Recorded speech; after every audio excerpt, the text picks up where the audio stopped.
are your expectations for the upcoming season, Coach? Well, each year our expectations for our boys to really buy in to what we're doing, buy into the program, and love each other. Because we feel if they can create that bond with each other, then we can attain success.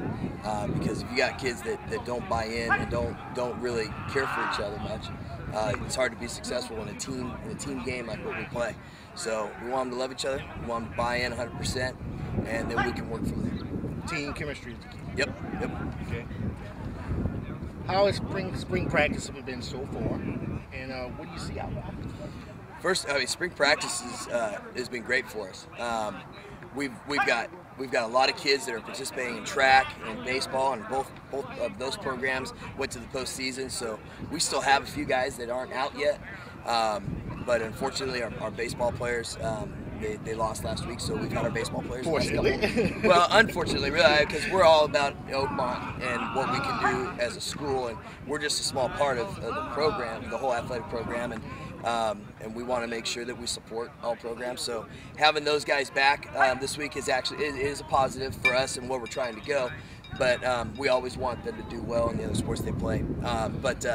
I tell you, spring ball it's been great because of many factors. We've got a lot of young kids. We had an influx of some kids that hadn't played before or hadn't played since their freshman year. For some reason, they really missed it last year and they wanted to come back. So we're welcoming them back, and they're getting a lot of work because there's other guys not here. So they're getting a lot of reps. We've been going Monday through Thursday, 90 minutes a day, because that's what we're allowed to do. And we started May 1st, and we'll go through tomorrow, give them finals week off, and then we'll get back after it in June. And so I couldn't complain about our spring ball this year. It's been very positive for everybody. We have new defensive coaching staff, so they're starting to gel, and the boys are really picking up with what we left off with last year. So. Ryan Shields last year was your leading passer, your leading rusher, dynamic player. Yep. How do you replace someone like that? Well, this is cliche, but you can't replace Ryan Shields. You can't. He had 20 starts as a varsity quarterback, and the guy that's going to take his spot this year is Taylor Laird. Very different type of quarterback, but huge potential. He's going to be a senior, so he's coming in kind of green. He had a couple dozen snaps last year and did a great job when he got the chance to play. So we have high expectations for Taylor. Like I say, he's a different type of player. He's bigger. He's got a different type of speed than Ryan did. But his athletic ability is going to allow him to do some great things with his legs this year. He's big and strong. He throws the ball country mile. We're trying to hone in on the accuracy aspect of it, and he's really come a long way for us. So we're throwing some more stuff at him that we didn't throw Ryan last year. We're implementing our no-huddle offense, and so there's even more that we're asking him to do as far as mentally right now than what we even asked Ryan to do. What was great about Ryan was he was a coach on the field. He knew our playbook inside out and backwards. And Taylor has worked since the day we ended last year, watching film with our offensive coordinator and the quarterback coach every single week throughout the offseason, and just trying to understand exactly what we need him to be able to do and execute on the field for us so we can have another coach on the field this year. Can't replace Ryan, but we're sure looking forward to having Taylor Laird as a quarterback because he's going to do an awesome job for us.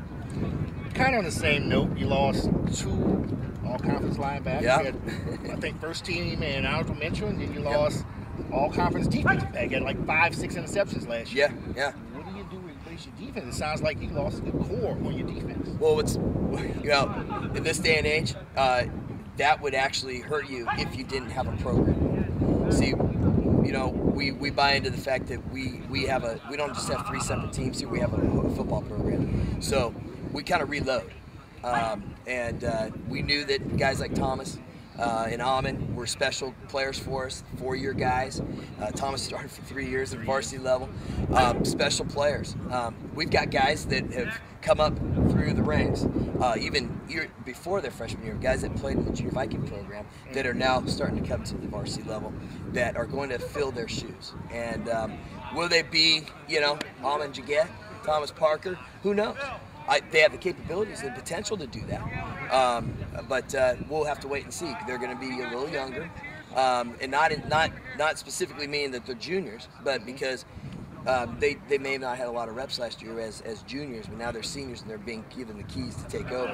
And so we're fine with that, though. Justin Hyde he started many games on the other side from Almond last year at corner. He's going to become our guy.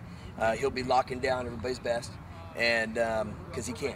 And then we've got some young guys that are coming up that are going to be able to, take the other side and be able to do a good job against our opponents. So we're excited. I mean, it's great to be coaching in a program and be the leader of a program that believes in everything from the top to the bottom, or the bottom to the top. They start at 6, 7 years old, and the factory is starting, and we're in our 4th year, and so we're starting to see the benefits of that. We hope it translates onto the field, because in the last couple of years it's been a struggle to win football games, but we're getting there. We are getting there. It's good. We're looking good, so I'm excited. Speaking of the whole program, freshman, JV, you've been successful last year, successful the year before. What players do you see coming up from the JV level that may have a positive impact immediately with the varsity this year? Guys like Tanner Dolby. Right now we've got him on defense, but he's a very capable running back as well. We got, you look over here at this offensive line, we got a big old tackle named Derek Achayo who's battling for a starting tackle position possibly. So we've got some guys that are coming up that could possibly do the job. Jordan Knapp, he was the quarterback for that team. Well, he will definitely be a backup quarterback for us, but we would like him to start on defense. He's an athlete because he can play. He can play the game.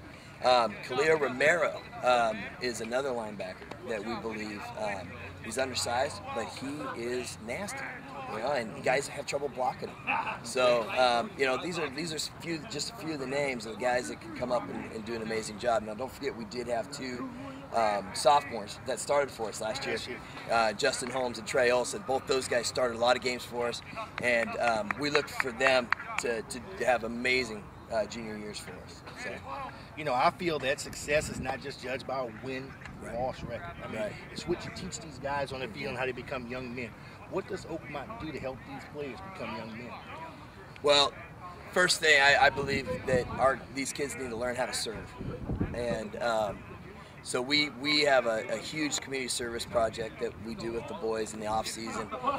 We volunteer at all the different local elementary schools and run their little carnivals and their sports nights, and we wear our jerseys. We get out in the community and they know, it's Oakmont football, and the boys end up getting more out of that in return than what they're actually giving, even though the parents in the community just absolutely love that they come and help out. I know my boys benefit from that a ton. So the community service is huge for us, learning how to serve.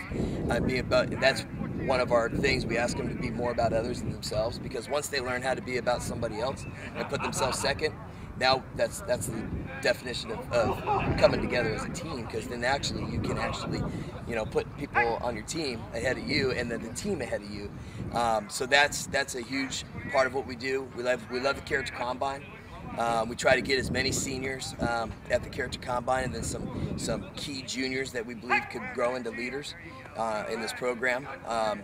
And so Character Combine has been very huge for us. Jason Harper, Casey Taylor, those guys are huge with the Character Combine. Just love the fact that we have something special like that we can be involved in the preseason or the springtime. And then we take it it's another step. Before we take the field in August, we put them through what we call the 40 hours of commitment retreat for our varsity football team. And we lock them in for 40 hours. We practice. We do mental toughness training, emotional toughness training, physical toughness training. And I tell you what, we eat together, we watch a movie together, the boys commit themselves to each other. You remember that when Justin was here. It was the first year we did it, and I'll never forget that night that we did our commitment bonfire with all the parents there, and we couldn't shut Justin up, which was a beautiful thing, because it wasn't just the normal stuff Justin would talk about. All of a sudden it became very personal and very much about you, his mom and dad, his siblings, and his teammates, and so we feel that something like that just springboards us into the season in the right direction, and then one of these days it will result in that scoreboard having a number higher on our side than the other side. It will be there. I believe in that. And so those are the types of things that we like to do in the program beyond the football practice and all the skill work and all the film watching and the meetings and all that. We want to make sure these boys, when they get out of it, they can be good dads, good husbands, good people in our society, and understand that character is something worth putting some effort into. Thank you very much for your time, Coach. Great. Thanks, Larry. Appreciate it, man. No problem. Yep. You have a good one. Thank you.